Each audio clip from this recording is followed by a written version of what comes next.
You're watching No Spin. I'm Srinivasan Jayan, standing in for Nidhi Razdan. Tonight we separate the claims from reality in the escalating war of words between the AAP government in Delhi and the BJP on the Rohingya, Muslim migrants from Myanmar.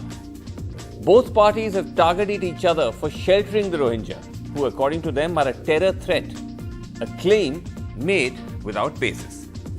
Now, it all began with the centre's dramatic U-turn.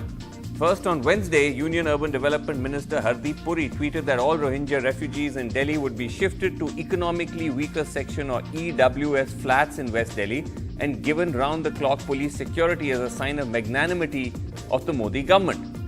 Within a few hours, the Home Ministry tweeted saying there was no such plan to move the Rohingya into flats and that they will be kept in detention centres till they're deported. Aam Aadmi Party attacks the BJP, saying the central government is hatching a conspiracy to settle the Rohingya in the capital. Today, BJP handles, like that of the BJP Delhi MP Gautam Gambhir, hit back with a letter dated of June last year from the Delhi government asking the NDMC, the New Delhi Municipal Corporation, for allotting the same economically weaker section flats in northwest Delhi to a restriction centre for these illegal Rohingya migrants awaiting deportation. The letter said that some of these illegal foreigners were currently housed in a different detention centre, but due to a shortage of space, the government sought permission for these flats till the Myanmar government clears the deportation of the Rohingya. This, says the BJP, exposes AAP's double standards. मुख्यमंत्री अरविंद केजरीवाल जी मुख्यमंत्री कम झूठ मंत्री ज़्यादा है कि जो Rohingyas यहाँ पर रहते हैं, इलीगल माइग्रेंट हैं, घुसपैठिए हैं, इन घुसपैठियों को उनके ही पार्टी के विधायक मुख्यमंत्री जी की शह पर पानी भी देते हैं, बिजली भी देते हैं, राशन भी देते हैं, मुफ्त में देते हैं और अब उनको फ्लैट भी मुफ्त में देने चली थी दिल्ली की केजरीवाल सरकार.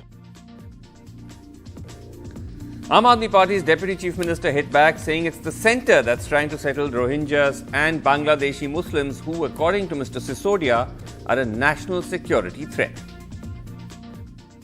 रोहिंग्या मुसलमानों को, बांग्लादेशी रोहिंग्याओं को दिल्ली में बसाने की केंद्र सरकार की एक साजिश कल सामने आई. दिल्ली सरकार बार बार अपना रुख साफ कर चुकी है कि किसी भी तरह के अवैध प्रवास को, रोहिंग्याओं के किसी भी तरह के प्रवास को दिल्ली सरकार दिल्ली की सुरक्षा के लिए, देश की सुरक्षा के लिए खतरा मानती है. वैसे में उनको फ्लैट देने की किसी योजना का तो सवाल ही नहीं उठता. Now, quite apart from the communal undertones of this kind of rhetoric, it's unclear on what ground these claims are being made. NDTV had tracked major Rohingya clusters in 4 Indian states in 2017, and our investigation found there was no evidence of any terror threat. We began with Jammu, which has almost 6,000 Rohingya migrants. The total number of criminal cases there against them were 14, with a crime rate of 0.24%. None of them had to do with terrorism. In fact, Mehbooba Mufti, who was Chief Minister at that time, told the Assembly of Jammu and Kashmir on January 20, 2017 that no Rohingya in the state was found involved in militancy. We then looked at Delhi, which has about 1,000 Rohingya refugees. The police told us there's no data on FIRs against Rohingyas, no evidence of radicalization. In Jaipur, which had 350 Rohingya refugees, we found only one FIR. This was of a rape charge by a Rohingya woman against a Rohingya man. Haryana we looked at, another cluster of Rohingyas in India. The police there telling us no cases registered against them, no statewide data on crimes by Rohingyas. In fact, we even found, put these pictures up on screen, we even found that some of these Rohingyas in Delhi had been issued long-term visas by the Home Ministry after due verification. All right, let's go across to panel. I'm joined by Saurabh Bharadwaj, leader of the Aam Aadmi Party, is with us. We have Professor Gobardhan Das of the BJP and Tanveer Ahmed Mir, senior advocate in the Supreme Court. Thank you all so much indeed for joining us. Saurabh, before one gets into the current spat with the BJP and about the question of evidence behind these claims, I do want to say that I am somewhat disturbed at the kind of language that we are seeing being used by the Aam Aadmi Party, which almost seems to mirror the BJP in giving a very strong communal undertone to this entire business. I mean, if you remember, Saurabh, you'd come on our program right after the Delhi Assembly elections. You witnessed a very polarizing campaign run by the BJP. You said you were shocked to see how Hindutva is being used to polarize voters and to divide the electorate. With this kind of language that you're using with Rohingyas, aren't you guilty of the same thing? Saurabh Bharadwaj, are you with us? Okay, Saurabh, I think we have a little bit of an issue with your line. We'll just come back to you in a second. Let me then turn to Professor Gobardhan Das. Professor Das, as we just pointed out, in 2017, 5 years ago, when we did this extensive investigation, we found no evidence to suggest that there was any terror link to Rohingyas.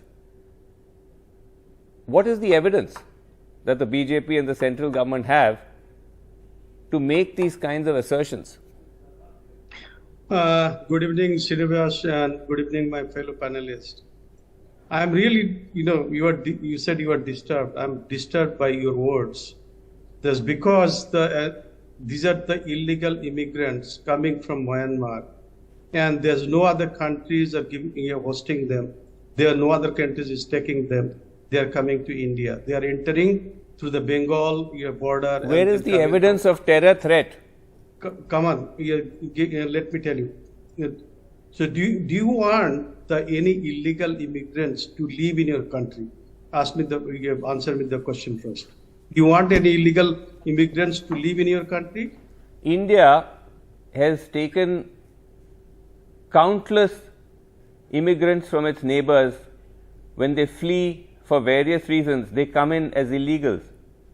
Thousands and thousands of Sri Lankan Tamils have come into this country. Thousands and thousands of Sri Lankan Tamils have come into this country without any papers.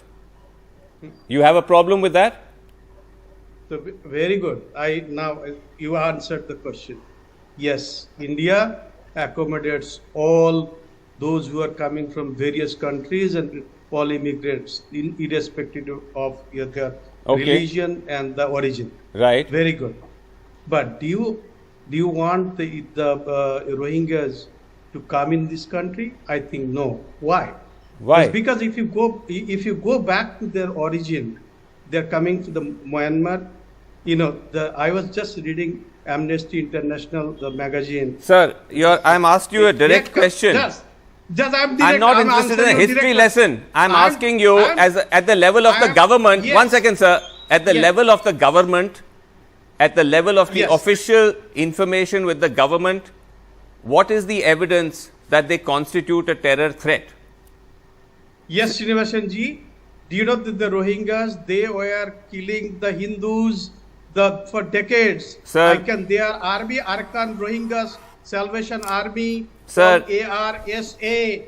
They are. I'm not asking for Google information, sir. I'm not asking for Google information. I'm asking for information that the government has to supply if they make any claim, right? As a democracy, if you make a claim, you have to back it up with hard evidence. Those you want to keep some people, those who have the background is such kind of background, they are killing and killing, some after killing, sir, the mass killing sir, and mass graving, and they are entering sir, in the sweeping allegations. Sir, I mean, this is okay.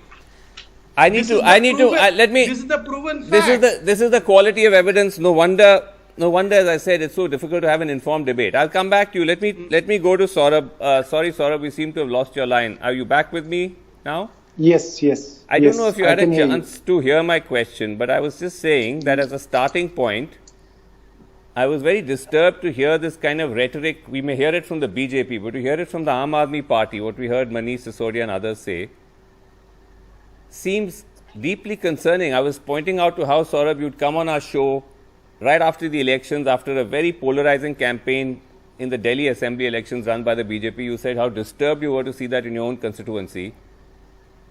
Aren't you guilty of similar kind of divisive politics when you use this language? I think, Srinivasan, you have to understand everything in a perspective. You should understand the strategy of BJP using these handful of Rohingyas as a showcase in this country for last 8 years to polarize every election in this country. There are only 1,200 Rohingya immigrants who are illegal immigrants, and this is as per the record of the central government.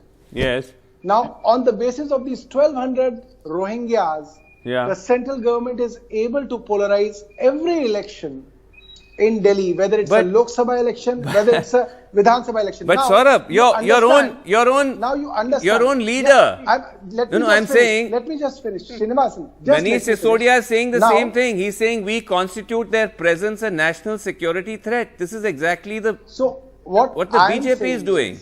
Yes, what I am saying is, you should understand the fact that Pradhan Mantri Modi ji came to the power by saying that we are the ones who will deport these 40,000 Rohingyas out of India.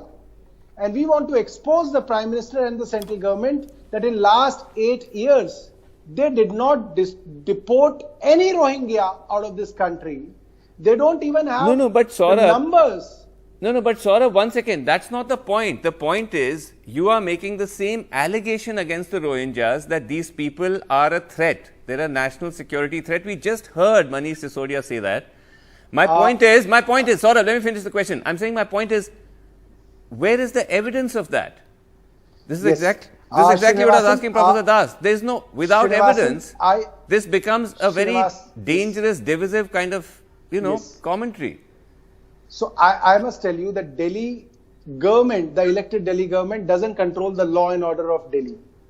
And regarding every law and order situation, we are dependent on the central government. The central government, in its affidavit in the Supreme Court of India, Yes. the case which was decided in 2021 said that they are a national security threat and they need to be deported. Now, if the central government is saying that they are a security threat, we as a state government, without any police I and see. safety security things, we will believe them. And why would Okay, we so you're want saying a security threat? You're saying In your our state. description of them as a security threat is entirely based on the center's input. Yes, because we are dependent on their input for Right. safety and security things. We don't have our own police. Okay, so it's on that basis that you're calling them a security threat. But the fact is, let me just bring in. And when Okay, let me just bring in Tanveer Ahmed Mir. Tanveer Ahmed Mir, as I said, to me, this debate on who's trying to promote Rohingyas and who's doing a better job of kicking them out, this is a distraction. The question is evidence. And as we pointed out, like I said, we did this investigation in 2017. No evidence of any terror FIRs against them.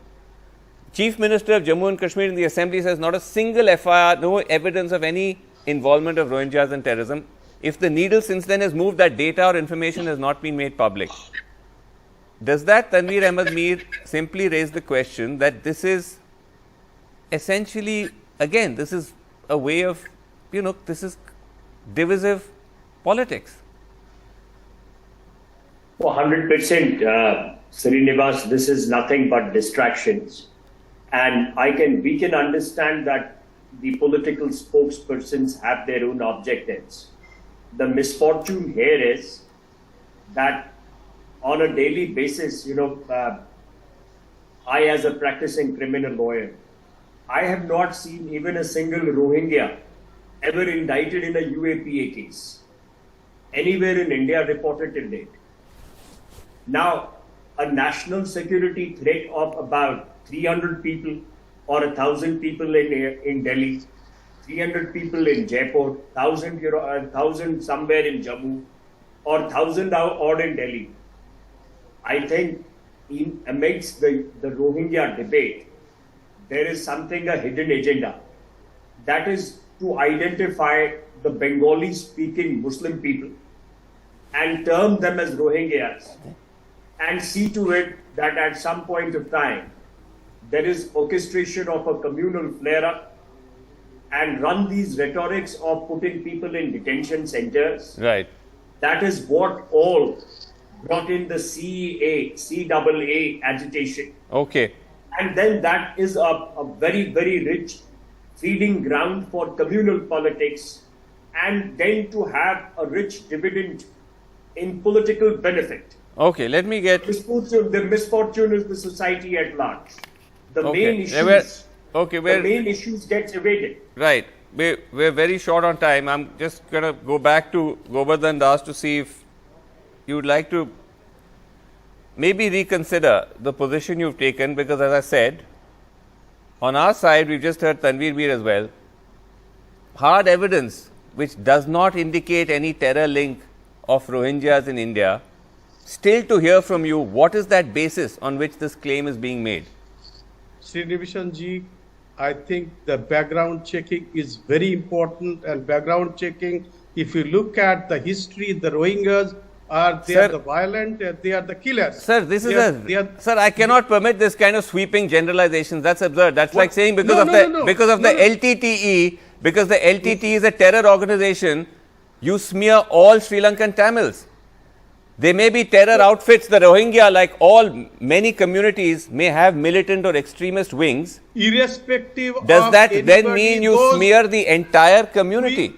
I said once again, irrespective of anybody who has the background of terrorism, the background of violence, they should not be entrenched. What does that mean, background of violence? Background of violence. What does that mean? You know, this is, you can't go on saying, no, sir, you can't go on saying, don't you know? That's not a basis of a rational argument. Shouting doesn't make you the win. Just listen carefully. I can give you the one example. On 25th August 2017, the city called MacDowell, more than 250, the one complete village been wiped out, and all the males have been killed and the mass grave. Sir, and the ladies, most of the ladies been killed and handpicked some of them and then converted to Islam. Sir, don't say they are not. They don't have the background. Sir, that's like I said. That's as absurd as my citing hundreds of examples of terrorism by the LTTE to then smear all Sri Lankan Tamils, right? Don't bring the example of LTTE. Just why not? Why not? Why? Just see irrespective of who are they, from where they are coming. Okay, this is not going anywhere. Within the country is not allowed. Okay. Let me answer that. We're out of time. 2 questions. We're out of time. But we'll come back to this. Thank you all so much for joining us. Thank you. Okay, time now for our special focus on Gujarat, which is in the news for a host of reasons. The most recent, of course, was the shock release of the men convicted of raping Bilkis Bano during the 2002 riots. This comes at a time when Gujarat is in the run-up to the elections.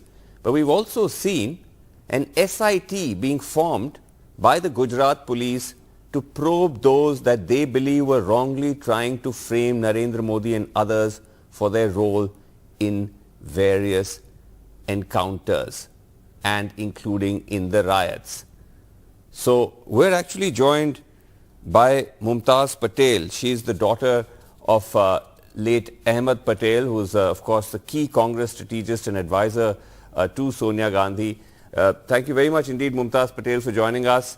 You have largely stayed away from the media. You've not been very much in front of the camera. So this is the first chance we're getting to speak to you. So there's quite a lot to talk about. I know you feel quite strongly about the Bilkis Bano case, and we'll come to that in a second.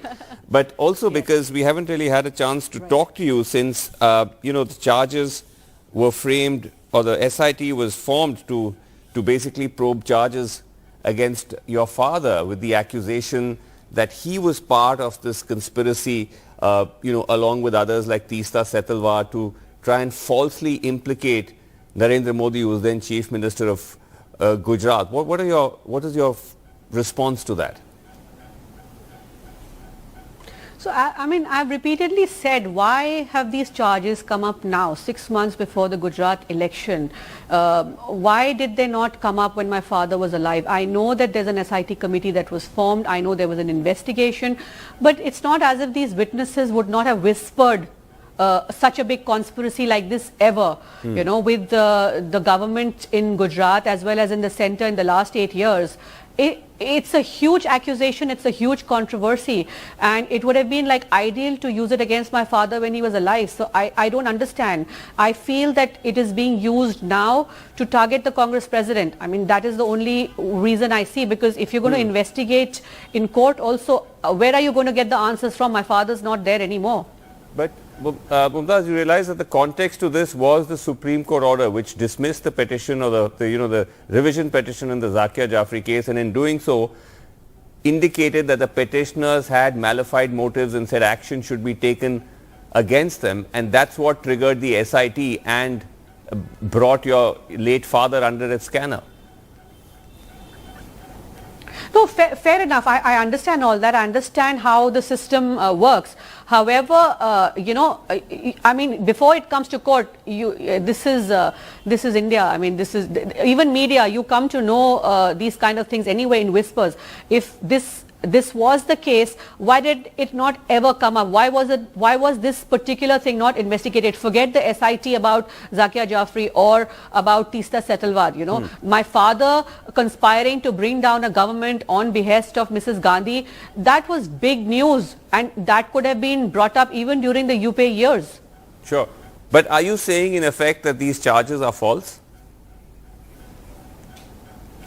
Well, he is not there to answer anymore, and I find it really ridiculous, the kind of statements that I heard, some installment of 25 lakhs and then 5 lakhs, and I mean, again I repeat, what happened to the other installments? You don't bring down a government in 30 lakh rupees. And I mean, we are not naive, even if it was 20 years ago. Okay, but Mumtaz, you know, just listening to you speak and all of that, and I'm sure you're aware of this, that this is all partly being seen as in a sense, you're testing the political waters in Gujarat. Is that something which you're considering at all, especially as we head into elections? Okay, no, let me make it very clear. Definitely not. It is just the timing of it that this SIT report came out, and the media approached me to speak about this case. And so that is why probably I came up in the news enough last month. And this Bilkis Bano case was something I felt strongly about. As a woman, I realized that, you know, if my voice can reach out to normal people, especially in Gujarat, you know, people are very disappointed, people are very insecure. Sure. And I felt as a responsible citizen, as a woman, if my voice can reach out, I should speak up. And I think it has made the right noise, which is why today I'm on your channel. But as far as the political entry is concerned, you're saying you're ruling that out completely, or is it still a possibility?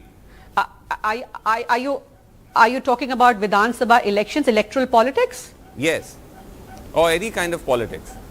Yeah, no, I have no. Lok Sabha, Vidhan Sabha. I have no intention to well, at the moment, I have no intention to contest the Vidhan Sabha. Let me make it clear, because there was a lot of media coverage about that when I said that yes, मैं राजनीति में आऊंगी. For me, politics is going to be used as a platform to work with the public, to do good, and I am looking for the right space and time to get an official entry, in the sense that an official role to be able to do that. So I don't know about electoral politics yet. That time will tell. We'll see if the public feels that I'm ready for it and they're willing to let me represent them. Of course, I will not say no to that. Okay. But that is going to take time. I mean, I've just started working in Gujarat. I've just started going amongst the people. So let me see where that takes me. I mean, I'm in no rush. I'm just here to do some good work which my father started. We're into health and education. I'm going to be active in Gujarat because people have a lot of expectations from our family back in Bharuch. Right. So I would like to be there for our people. So Mumtaz, when you say if that is what you call politics, yes, then it is politics.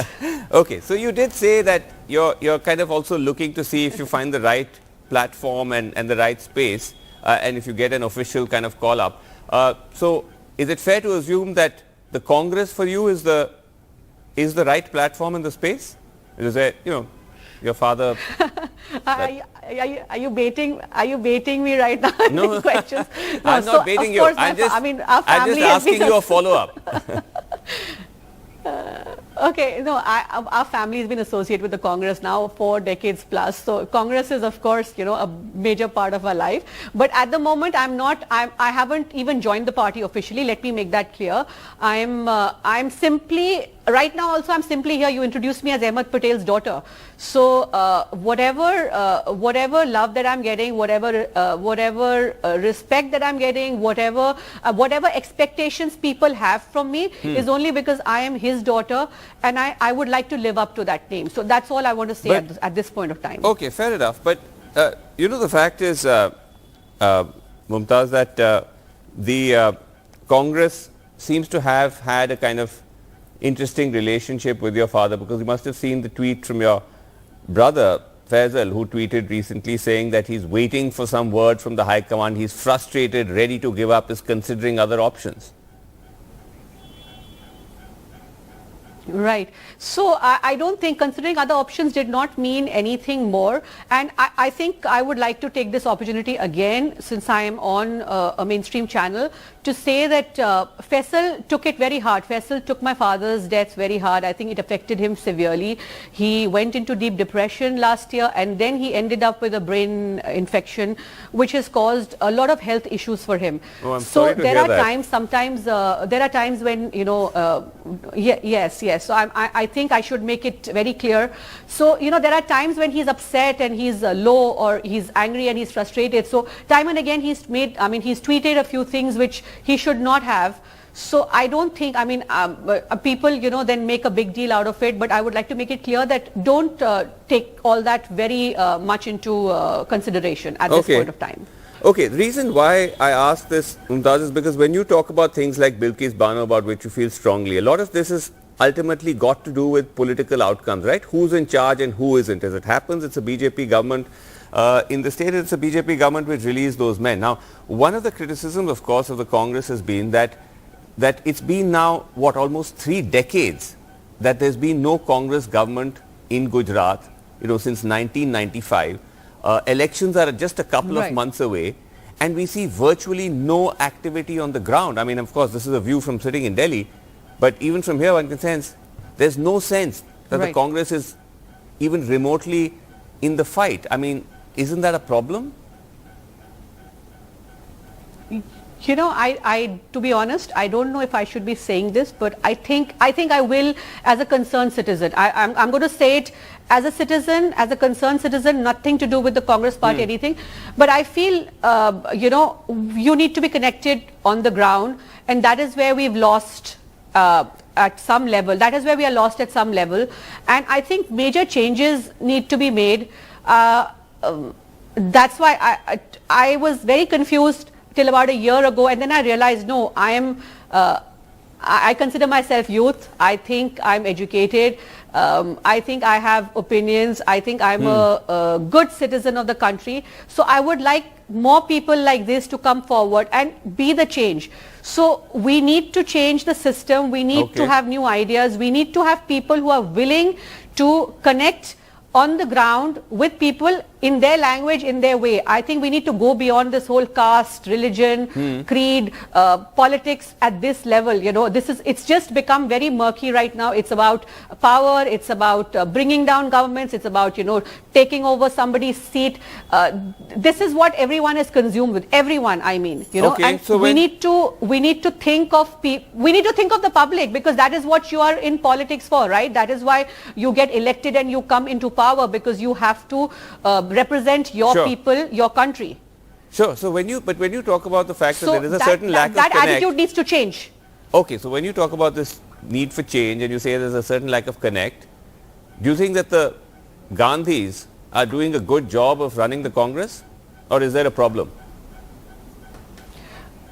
Well, the Gandhis is the glue that connects the Congress for sure.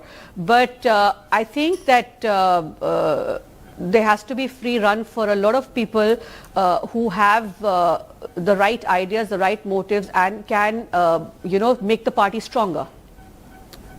Okay, interesting suggestions there. I think you're also. I hope you don't now make a ticker out of it and say, go and quote me wrongly, please, I beg you. No, that's exactly what we're going to do. We're going to selectively misquote you. No, of course we won't. But that's why I'm saying don't bait me, please. No, we won't. But again, without saying too much, you also have said quite a lot. Interesting to hear from you, Mumtaz Patel, and all the best with your future plans. Thanks very much indeed. Thank you so much. I hope the media is kind to me. Thank you.